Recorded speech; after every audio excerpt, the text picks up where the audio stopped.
سارے عالم پہ وہ احسان کیے بیٹھے ہیں، بولو مچل کے سبحان اللہ۔ سارے عالم پہ وہ احسان کیے بیٹھے ہیں، جو ہے مفلس انہیں سلطان کیے بیٹھے ہیں، جو ہے مفلس انہیں سلطان کیے بیٹھے ہیں۔ معجزہ دیکھ کر ابو جہل نے گھبرا کے کہا، معجزہ دیکھ کر ابو جہل نے گھبرا کے کہا، یہ تو پتھر کو مسلمان کیے بیٹھے ہیں، یہ تو پتھر کو مسلمان کیے بیٹھے ہیں، یہ تو پتھر کو مسلمان کیے بیٹھے ہیں۔ آپ پہ حضرت ایوب میں صدقے جاؤں، آپ پہ حضرت ایوب میں صدقے جاؤں، آپ تو آقا کو مہمان کیے بیٹھے ہیں، آپ تو آقا کو مہمان کیے بیٹھے ہیں، اور اپنے ماں باپ کی خدمت سے ملے گی جنت۔ چچا جان، اپنے ماں باپ کی خدمت سے ملے گی جنت۔ میرے سرکار یہ اعلان کیے بیٹھے ہیں، میرے سرکار یہ اعلان کیے بیٹھے ہیں، قبر میں بولا فرشتوں سے یہ آسی ٹھہرو، قبر میں بولا فرشتوں سے یہ آسی ٹھہرو، میری بخشش کا وہ سامان کیے بیٹھے ہیں، میری بخشش کا وہ سامان کیے بیٹھے ہیں۔ اور حضرت غوث الورا کو میرے آقا مولا، حضرت غوث الورا کو میرے آقا مولا ہم غلاموں کا نگہبان کیے بیٹھے ہیں، ہم غلاموں کا نگہبان کیے بیٹھے ہیں۔ جب در خواجہ پہ حاضر ہوا جوگی جے پال، جب در خواجہ پہ حاضر ہوا جوگی جے پال، اس کو بھی صاحب ایمان کیے بیٹھے ہیں، اس کو بھی صاحب ایمان کیے بیٹھے ہیں۔ انا ساگر کو کٹورے میں بلا کر خواجہ، انا ساگر کو کٹورے میں بلا کر خواجہ پرتھوی راج کو حیران کیے بیٹھے ہیں، پرتھوی راج کو حیران کیے بیٹھے ہیں۔ اور مشورہ میرا یہی ہے وہ کچھوچا جائے، مشورہ میرا یہی ہے وہ کچھوچا جائے، جس کو جنات پریشان کیے بیٹھے ہیں، جس کو جنات پریشان کیے بیٹھے ہیں۔ اور آج لوگ بولتے ہیں یار ان بریلویوں کو کیا ہو گیا ہے، جب دیکھو اعلیٰ حضرت زندہ باد کہتے ہوئے نظر آ رہے ہیں، جب دیکھو مسلک اعلیٰ حضرت کا نعرہ لگاتے ہوئے نظر آ رہے ہیں، جب دیکھو مصطفیٰ جان رحمت پہ لاکھوں سلام، شمع بزم ہدایت پہ لاکھوں سلام، شہر یار ایرم تاجدار حرم،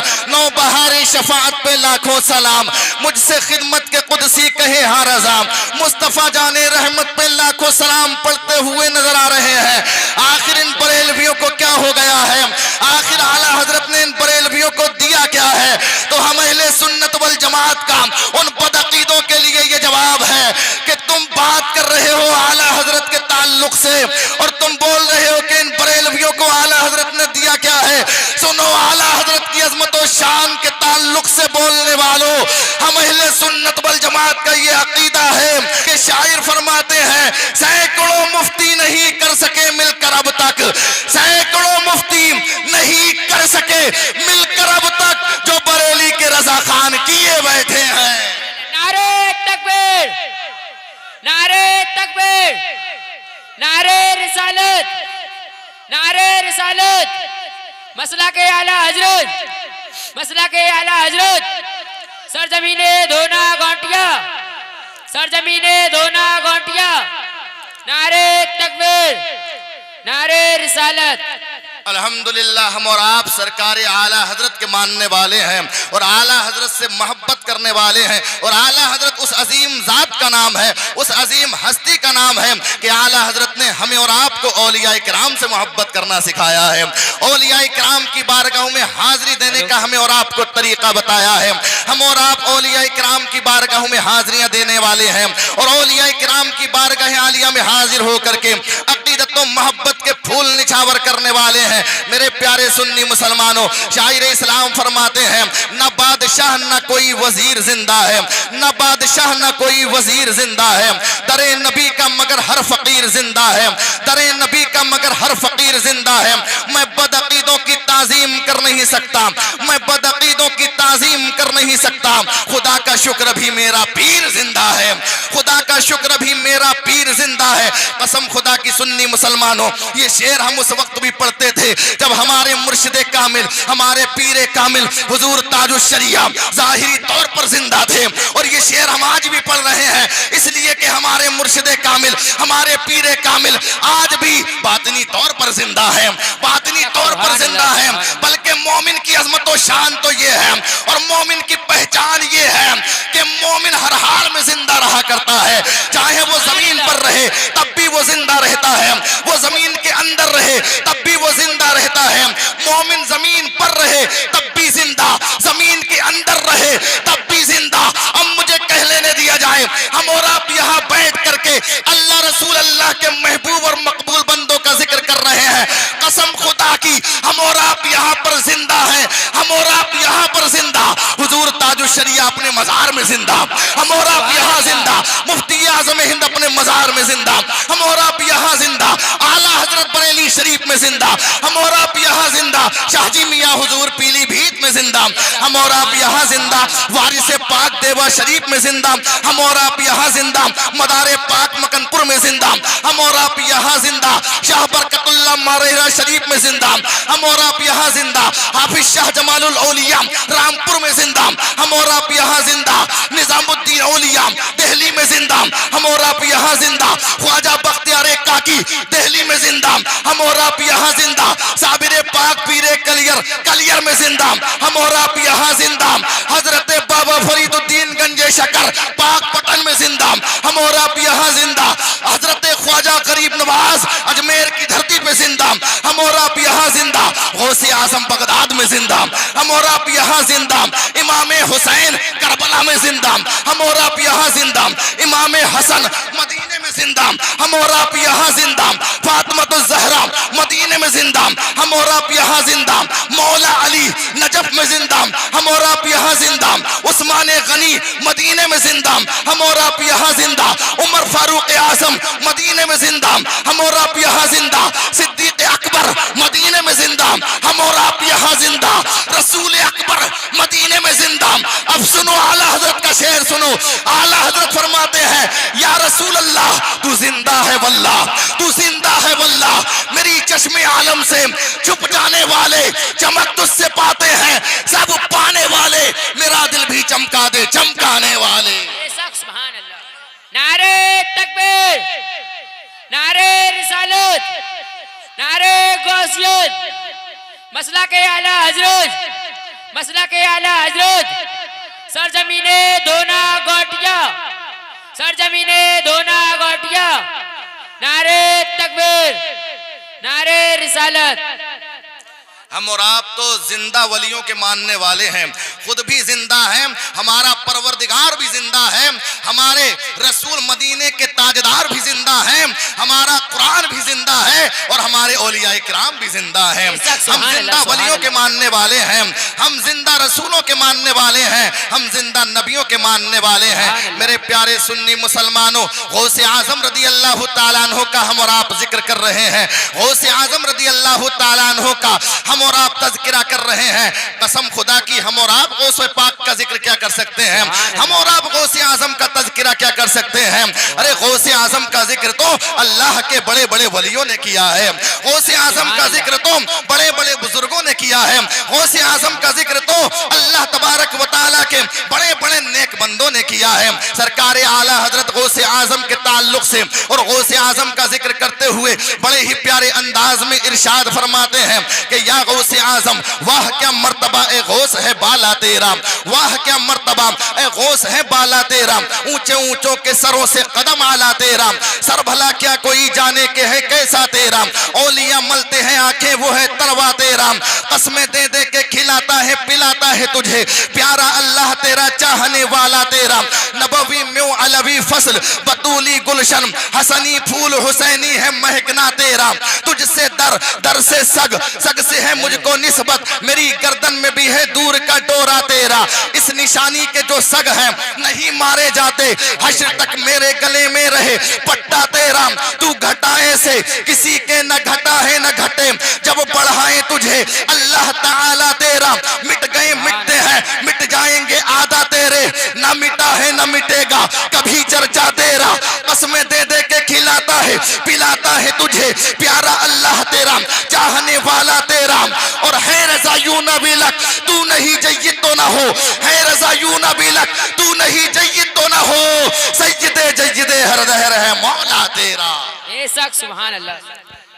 سید جید ہر دہر ہے مولا تیرا. یہ کون غوث اعظم ہے؟ وہ غوث اعظم کہ جن کا اسم گرامی سیدنا شیخ عبد القادر جیلانی ہے. یہ وہ غوث اعظم ہے جن کی کنیت ابو محمد ہے. یہ وہ غوث اعظم ہے جن کا لقب محی الدین یعنی دین کو زندہ کرنے والا ہے. یہ وہ غوث اعظم ہے جن کی ولادت بسعادت ایران کے ایک قصبہ جیلان میں سن 470 ہجری میں ہوئی ہے. یہ وہ غوث اعظم ہے جن کا وصال کمال عراق کے ایک شہر بغداد میں 91 سال کی عمر میں سن 561 ہجری میں ہوا ہے. اگر ہم اور آپ غوث پاک رضی اللہ تعالی عنہ کی 91 سالہ زندگی کے 3 حصے کریں، 3 حصے میں ہم اور آپ تقسیم کریں تو پہلا حصہ سرکار غوث پاک رضی اللہ تعالی عنہ کی زندگی کا ہم اور آپ دیکھیں گے تو یہ 0 سے لے کر 18 سال تک کا زمانہ ہے. یہ غوث پاک رضی اللہ تعالی عنہ کی زندگی کا پہلا حصہ ہے جو کہ 0 سے لے کر 18 سال تک کا زمانہ ہے. اور یہ وہ زمانہ ہے کہ میرے غوث پاک رضی اللہ تعالی عنہ نے اپنی عمر کا یہ زمانہ قصبہ جیلان میں رہ کر کے گزارا ہے. اور غوث پاک رضی اللہ تعالی عنہ کی زندگی کا ہم اور آپ دوسرا حصہ دیکھیں گے تو دوسرا حصہ آپ کی عمر کا وہ زمانہ ہے کہ جسے 18 سال سے لے کر 51 سال تک کا زمانہ کہا جاتا ہے، جو کہ 33 سال کا زمانہ ہے. 33 سال کا زمانہ بڑے پیر دستگیر روشن ضمیر رضی اللہ تعالی عنہ نے علم دین حاصل کرتے ہوئے عبادت و ریاضت کرتے ہوئے بغداد شریف کے اندر گزارا ہے. حضرات محترم غوث اعظم کی زندگی کا ہم اور آپ تیسرا حصہ دیکھیں. غوث پاک رضی اللہ تعالی عنہ کی زندگی کا ہم تیسرا دور دیکھیں تو یہ وہ زمانہ ہے، یہ وہ دور ہے کہ میرے غوث پاک رضی اللہ تعالی عنہ نے یہ زمانہ 51 سال سے لے کر کے 91 سال تک یعنی 40 سال کا غوث اعظم کا زمانہ ہے. یہ غوث پاک رضی اللہ تعالی عنہ کا 40 سالہ زمانہ وہ زمانہ ہے کہ غوث پاک رضی اللہ تعالی عنہ نے 40 سال تک عشاء کے وضو سے فجر کی نماز ادا فرمائی ہے. عشاء کے وضو سے غوث پاک فجر کی نماز ادا کرتے ہوئے نظر آ رہے ہیں. ایک ہم اور آپ ہیں کہ غوث پاک کے غلام ہونے کا ثبوت پیش کرتے ہیں اور قادری ہونے کا ہم اور آپ دعویٰ کرتے ہیں، لیکن ہم اور آپ ہیں کہ فجر کے وضو سے فجر کی نماز ادا نہیں کر پا رہے ہیں، ظہر کے وضو سے ظہر کی نماز ادا نہیں کر پا رہے ہیں، عصر کے وضو سے عصر کی نماز ادا نہیں کر پا رہے ہیں، مغرب کے وضو سے مغرب کی نماز ادا نہیں کر پا رہے ہیں، عشاء کے وضو سے عشاء کی نماز ادا نہیں کر پا رہے ہیں. لیکن میرے غوث پاک رضی اللہ تعالیٰ عنہ کی عظمت و شان تو دیکھیے. غوث اعظم رضی اللہ تعالیٰ عنہ 40 سال تک عشاء کے وضو سے فجر کی نماز ادا کرتے ہوئے نظر آ رہے ہیں اور پوری دنیا کو یہ پیغام دے رہے ہیں کہ جو ہمارا غلام ہوگا، جو ہمارا چاہنے والا ہوگا، جو ہم سے پیار کرنے والا ہوگا، وہ نمازوں کی پابندی کرنے والا ہوگا،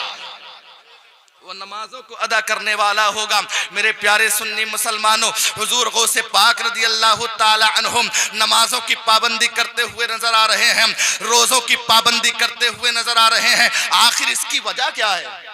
آخر اس کی وجہ کیا ہے کہ غوث اعظم نمازوں کی پابندی کرتے ہوئے دکھائی دے رہے ہیں اور روزہ جب پیدا ہو رہے ہیں تو روزہ رکھتے ہوئے نظر آ رہے ہیں؟ آخر وجہ کیا ہے؟ وجہ یہ ہے کہ غوث پاک رضی اللہ تعالی عنہ کسی عام ہستی کی اولاد نہیں تھے، بلکہ غوث اعظم اس عظیم ہستی کی اولاد تھے جس کا نام حضرت ابو صالح موسیٰ جنگی دوست رحمت اللہ تعالی علیہ ہے. اس عظیم ہستی کے بیٹے تھے جس کا نام حضرت ام الخیر فاطمہ ثانی رضی اللہ تعالی عنہ ہے. اور حضرت ابو صالح موسیٰ جنگی دوست رحمت اللہ تعالی علیہ کے تقوی اور طہارت کا کوئی جواب نہیں ہے. حضرت ابو صالح موسیٰ جنگی دوست رحمت اللہ تعالی علیہ اللہ تبارک و تعالی کے بڑے ہی باکمال بندے کا نام ہے اور ام الخیر فاطمہ ثانی رضی اللہ تعالی عنہ اللہ رب العزت کی بڑی ہی باکمال بندی کا نام ہے. حضرات غوث پاک رضی اللہ تعالی عنہ کے والدین کے تعلق سے اگر ہم اور آپ بات کریں تو قسم خدا کی باپ کے تقوی اور پرہیزگاری کا کوئی جواب نہیں تو ماں کے تقوی اور پرہیزگاری کا بھی کوئی جواب نہیں ہے. باپ وہ ہے کہ ایک مرتبہ گزر کے جا رہے ہیں اور دریا دریا میں بہنے والے سیب کو اٹھا کر کے کھا لیتے ہیں۔ حضرات جب سیب کو آپ نے اٹھا کر کے کھایا ہے تو دل میں یہ خیال پیدا ہوا ہے، اے ابو صالح موسیٰ جنگی دوست رحمت اللہ تعالی علیہ، یہ تم نے کیا کر دیا؟ تم نے یہ سیب اٹھا کر کے کھایا ہے، تم نے اس کے مالک سے اجازت تو لی نہیں ہے، مالک کے اجازت کے بغیر تم نے یہ سیب اٹھا کر کے کھا لیا ہے۔ ذرا سوچو تو صحیح، اگر بروز محشر اس کے مالک نے تم سے سوال کر لیا، اگر بروز محشر اللہ رب العزت کے سامنے اس کے مالک نے تم سے حساب مانگ لیا تو پروردگار عالم کے سامنے کیا جواب دو گے؟ رب تبارک و تعالیٰ کے سامنے کیا منہ دکھاؤ گے؟ حضرات جب آپ کے دل میں یہ خیال پیدا ہوا ہے تو آپ نے سوچا کیوں نہ اس کے مالک سے اجازت مانگ لی جائے، کیوں نہ اس کے مالک سے معافی طلب کر لی جائے۔ اگر اس کے مالک نے معاف کر دیا تو بروز محشر کا معاملہ ہی ختم ہو جائے گا، حساب و کتاب کی بات ہی ختم ہو جائے گی اور سوال جواب کا معاملہ ہی ختم ہو جائے گا۔ حضرات اسی خیال سے باغ کے مالک کے پاس پہنچ گئے اور پہنچنے کے بعد کہنے لگے میں نے تمہارے باغ کے ایک سیب کو اٹھا کر کے کھا لیا ہے، اب آپ کی بارگاہ میں اجازت مانگنے کے لیے آیا ہوں، اب آپ کی بارگاہ میں معافی مانگنے کے لیے آیا ہوں، یا تو آپ مجھے معاف کر دیجئے یا پھر اس سیب کی مجھ سے قیمت لے لیجئے، آپ جتنی قیمت مجھ سے کہیں گے میں اتنی دینے کے لیے تیار ہوں۔ حضرات محترم باغ کے مالک نے اوپر سے لے کر نیچے تک دیکھا اور دیکھنے کے بعد سوچنے لگے کہ یہ بندہ بڑا نیک معلوم ہوتا ہے، یہ نوجوان بڑا صالح معلوم ہوتا ہے، ایک سیب ہمارے باغ کا اٹھا کر کے کھا لیا ہے اور وہ بھی ایسا سیب جو کہ دریا میں بہ گیا تھا اور دریا میں بہنے والے سیب کو انہوں نے اٹھا کر کے کھا لیا ہے۔ میرے باغ کا وہ سیب یا تو کوئی نہ کوئی دوسرا آدمی اٹھا کر کے کھا لیتا یا وہ کہیں نہ کہیں جا کے سڑ جاتا، گل جاتا۔ حضرات باغ کے مالک سوچنے لگے یہ تو بڑا نیک بندہ معلوم ہوتا ہے، یہ تو بڑا صالح بندہ معلوم ہوتا ہے، حضرات محترم ایک سیب کھا لیا ہے اور معافی مانگنے کے لیے میری بارگاہ میں حاضر ہو گیا ہے۔ ہم بھی اپنے حالات پر غور و فکر کریں، ہم بھی غور و فکر کریں اپنے حالات پر، ہم بھی اپنے گریبان میں جھانک کر کے دیکھیں۔ حضرات محترم آج ہمارا یہ حال ہے، اگر مونگ پھلی بیچنے والا مونگ پھلی کا ٹھیلا لے کر ہماری بستی میں آتا ہے تو ہم اس کے ٹھیلے سے اس کی اجازت کے بغیر چند مونگ پھلی اٹھاتے ہیں اور اٹھانے کے بعد اس کی اجازت کے بغیر کھا لیا کرتے ہیں۔ ہم مٹھائی والے کی دکان پر جاتے ہیں تو اس کی اجازت کے بغیر ہم نے مٹھائی اٹھائی اور بغیر اجازت کے ہم نے اٹھا کر کے کھا لی۔ حضرات ہم کسی پھل والے کی دکان پہ گئے، اس کی اجازت کے بغیر ہم نے پھل اٹھایا اور بغیر اجازت کے ہم کھا گئے۔ کسی گنے کے ہم کھیت میں گئے اور ہم نے گنے کو توڑا، توڑنے کے بعد پورا گنا ہم چوس جاتے ہیں اور ذرا بھی ہمیں احساس نہیں ہوتا کہ اس چیز کا ہمیں پروردگار عالم کی بارگاہ میں حساب دینا پڑے گا۔ اور اگر اللہ تبارک و تعالیٰ کی بارگاہ ہمیں ان چیزوں کے مالکوں نے ہم سے سوال کر لیا تو ہم جواب نہ دے سکیں گے۔ میرے پیارے سنی مسلمانوں ہمارا یہ حال ہے، ہم بغیر اجازت کے چیزوں کو اٹھا کر کے کھا لیتے ہیں، بغیر اجازت کے لوگوں کی چیزوں کو لے لیا کرتے ہیں، لیکن غوث پاک رضی اللہ تعالیٰ عنہ کے والد گرامی ہیں کہ اجازت کے بغیر آپ نے سیب اٹھا کر کے کھا لیا ہے تو مالک کی بارگاہ میں حاضر ہو کر کے آپ کہہ رہے ہیں کہ مجھے معاف کر دیجئے یا پھر مجھے اجازت دے دیجئے یا پھر اس کی آپ قیمت لے لیجئے، جتنی قیمت آپ کہیں گے میں دینے کے لیے تیار ہوں۔ حضرات محترم باغ کے مالک نے اوپر سے نیچے تک دیکھا تھا اور دیکھنے کے بعد حضرت ابو صالح موسیٰ جنگی دوست رحمت اللہ تعالی علیہ سے پوچھا تھا بیٹا ذرا یہ تو بتاؤ کہ تمہارا سلسلہ نسب کیا ہے، بیٹا تمہارا تعلق کس خاندان سے ہے؟ حضرت ابو صالح موسیٰ جنگی دوست رحمت اللہ تعالی علیہ نے سلسلہ نسب بیان کرنا شروع کر دیا، جیسا کہ ابھی آپ تمامی حضرات نے حضرت مولانا ساجد رضا، حضرت روید رضا سے آپ تمامی حضرات نے سنا کہ سرکار غوث پاک رضی اللہ تعالی عنہ حسنی اور حسینی سید ہیں، آپ کا سلسلہ نسب امام حسن سے جا کر کے مل رہا ہے اور آپ کا سلسلہ نسب امام حسین سے جا کر کے مل رہا ہے۔ حضرات محترم حضرت عبداللہ سومری رحمت اللہ تعالی علیہ نے ابو صالح سے پوچھا تھا بیٹا ذرا یہ تو بتاؤ کہ تمہارا سلسلہ نسب کیا ہے؟ حضرت ابو صالح اپنا سلسلہ نسب بیان کرنا شروع کر دیتے ہیں۔ حضرت ابو صالح نے کہا تھا سنو میرا سلسلہ نسب یہ ہے، میرے والد گرامی کا نام حضرت عبداللہ حنبلی ہے، بولو سبحان اللہ، ان کے والد حضرت یحییٰ زاہد، ان کے والد حضرت شمس الدین زکریا، ان کے والد حضرت ابو بکر داؤد، ان کے والد موسیٰ ثانی، ان کے والد حضرت عبداللہ صالح، ان کے والد حضرت موسیٰ جون، ان کے والد حضرت عبداللہ محض، ان کے والد حضرت حسن مصنع، ان کے والد حضرت امام حسن، ان کے والد حضرت مشکل کشا شیر خدا علی مرتضی، اور ان کے آقا و مولا ماوا و ملجا جناب محمد رسول اللہ۔ نعرہ تکبیر، نعرہ رسالت، نعرہ غوثیت، مسلک اعلیٰ حضرت، مسلک اعلیٰ حضرت، سرزمین دھونا گونٹیا، سرزمین دھونا گونٹیا، نعرہ تکبیر، نعرہ رسالت۔ یہ غوث پاک رضی اللہ تعالیٰ عنہ کا سلسلہ نسب ہے جو والد صاحب کی طرف سے امام حسن سے جا کر کے مل رہا ہے۔ آئیے والدہ ہمارے یہ بھورا بھائی کہاں چلے گئے بھائی؟ بھورا بھائی یہاں بیٹھے ہوئے تھے تو بڑی محبتوں کا اظہار کر رہے تھے۔ ہمارے بھورا بھائی جو ہیں اس پروگرام کو انہوں نے سجایا ہے، ان کا نام ہے بھورا اور کام کر رہے ہیں پورا۔ ماشاءاللہ، اللہ تعالیٰ انہیں اس کی جزائے خیر عطا فرمائے، اور اللہ تعالیٰ ان کا نام ہے بھورا، کام کر رہے ہیں پورا، اور انشاءاللہ آج انہوں نے اس پروگرام کو سجایا ہے، آج کے بعد ان کا کوئی بھی کام نہیں رہے گا ادھورا۔ آمین۔ بول دو بھورا بھائی محبت سے سبحان اللہ۔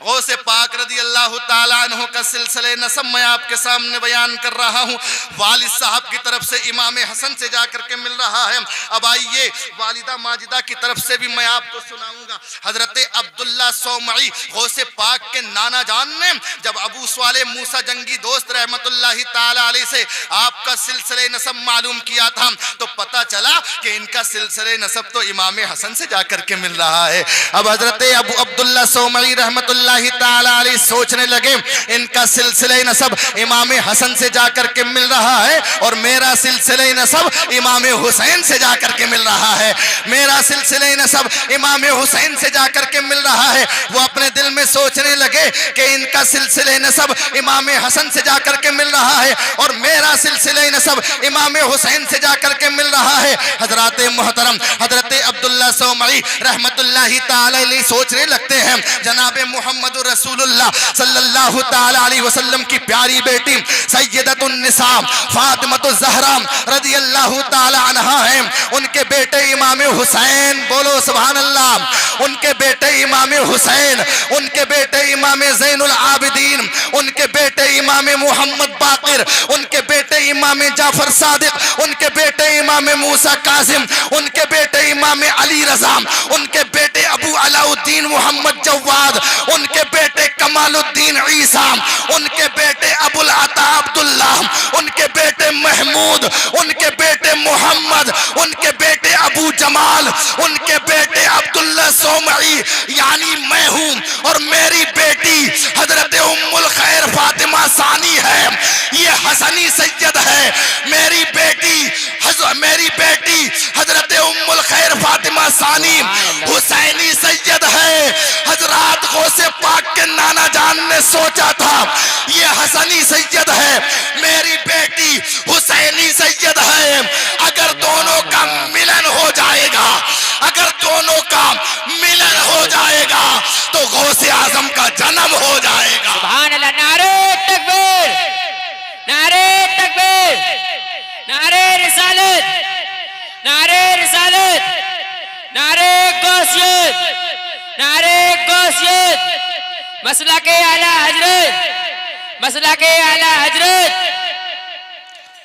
اگر دونوں کا ملن ہو جائے تو غوث اعظم کا جنم ہو جائے۔ حضرات غوث پاک رضی اللہ تعالیٰ عنہ کے والدین بڑے تقوی، بڑے پرہیزگار، طہارت والے اور بڑے پرہیزگار لوگ تھے اور بڑے عبادت گزار لوگ تھے۔ غوث پاک کے والد گرامی سفر میں ہوتے تو نماز کی پابندی کرتے نظر آ رہے ہیں، حضر میں ہیں تو نماز کی پابندی کرتے نظر آ رہے ہیں، حضرات جنگل میں جا رہے ہیں تو ہاتھ میں تسبیح ہے، بغل میں مصلی ہے، اور لب پہ جاری اللہ اللہ ہے۔ حضرات غوث پاک کے والد گرامی جدھر جا رہے ہیں پروردگار عالم کی عبادت و ریاضت میں مشغول و مصروف نظر آ رہے ہیں۔ میرے پیارے سنی مسلمانوں، غوث پاک کے والد گرامی نے معافی طلب کی تھی اور اجازت مانگی تھی۔ عبداللہ سومعی نے کہا تھا معافی تو تمہیں مل سکتی ہے اور اجازت تو تمہیں مل سکتی ہے، لیکن ہماری ایک شرط ہے، اور ہماری شرط یہ ہے کہ ہمارے باغ کی تمہیں کچھ سالوں تک رکھوالی کرنی ہوگی۔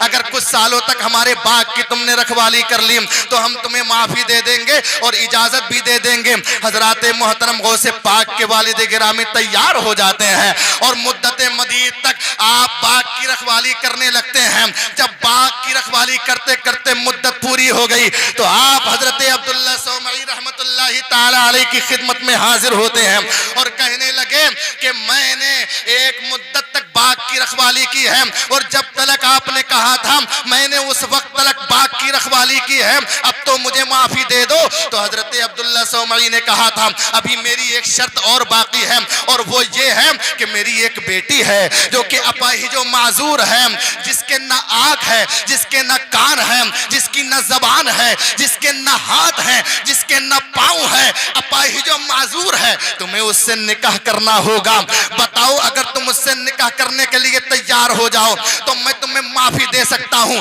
حضرت ابو صالح غوث پاک کے والد گرامی نے سوچا تھا کہ ایک طرف تو سیب کی معافی کا سوال ہے اور دوسری طرف ایسی لڑکی سے نکاح کرنے کا سوال ہے جو اپاہج و معذور ہے، جو اپاہج و معذور الحال ہے۔ پھر غوث پاک کے والد گرامی نے سوچا تھا کہ یہ زندگی تو فانی ہے، چند دن کی جوانی ہے اور جان بھی ایک دن جانی ہے۔ غوث پاک کے والد گرامی نے کہا تھا ٹھیک ہے میں آپ کی بیٹی سے نکاح کرنے کے لیے تیار ہوں۔ دونوں کا نکاح ہو جاتا ہے۔ جب نکاح ہوا ہے تو غوث پاک کے والد گرامی حجرے کے اندر داخل ہوئے ہیں تو کیا دیکھتے ہیں؟ ایک حسینہ اور جمیلہ خوبصورت لڑکی بیٹھی ہوئی ہے جس کے خوبصورت چہرے کے سامنے چاند کی چاندنی پھیل ہوتی ہوئی نظر آ رہی ہے، چاند کی چاندنی ماند ہوتی ہوئی نظر آ رہی ہے، چاند اس کے سامنے شرماتا ہوا نظر آ رہا ہے۔ غوث پاک کے والد گرامی ابو صالح موسیٰ جنگی دوست رحمت اللہ تعالی علیہ نے سوچا تھا کہیں کوئی اور تو نہیں آ گئی ہے،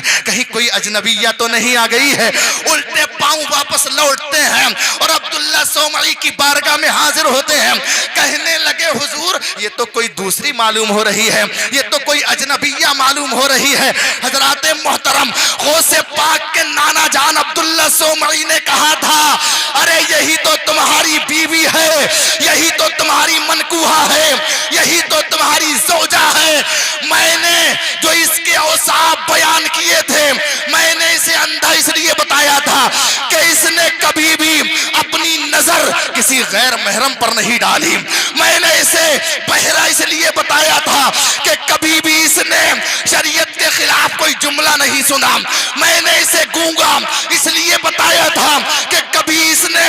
شریعت کے خلاف کوئی جملہ نہیں بولا۔ میں نے اسے لنجا اس لیے بتایا تھا کہ اس نے کبھی کسی کی اجازت کے بغیر کوئی چیز نہیں لی۔ میں نے اسے لنگڑا اس لیے بتایا تھا یہ کبھی بھی اپنے والدین کی مرضی کے خلاف گھر کے باہر نہیں گئی ہے۔ اب مجھے کہہ لینے دیا جائے کہ جس کے باپ اتنے تقوی والے ہوں کہ ایک سیب کھا لیں تو معافی مانگنے کے لیے کئی سال تک باقی رکھوالی کرنے کے لیے تیار ہو جائیں اور اپاہج و معذور لڑکی سے نکاح کرنے کے لیے تیار ہو جائیں، اور جس کی ماں اتنی تقوی اور پرہیزگاری والی ہو، جس کی ماں اتنی عبادت گزار ہو کہ جو کبھی کسی غیر محرم پر اپنی نظر نہ ڈالے، جو کبھی شریعت کے خلاف کوئی جملہ نہ سنے، جو کبھی شریعت کے خلاف کوئی جملہ نہ بولے، جو کبھی کسی کی اجازت کے بغیر کوئی چیز نہ لے، جو کبھی اپنے ماں باپ کی مرضی کے بغیر گھر کے باہر قدم نہ رکھے۔ جب باپ اتنا تقوی والا ہو اور جب ماں اتنی پرہیزگارہ ہو تو ان کے یہاں پیدا ہونے والا بچہ یقیناً پیرے پیرام، میرے میرام، قطب ربانی، شہباز لامکانی، قندیل نورانی، سیدنا شیخ عبد القادر جیلانی ہی ہو سکتے ہیں۔ سبحان اللہ، نعرہ تکبیر، نعرہ رسالت، نعرہ غوثیت، مسلک اعلیٰ حضرت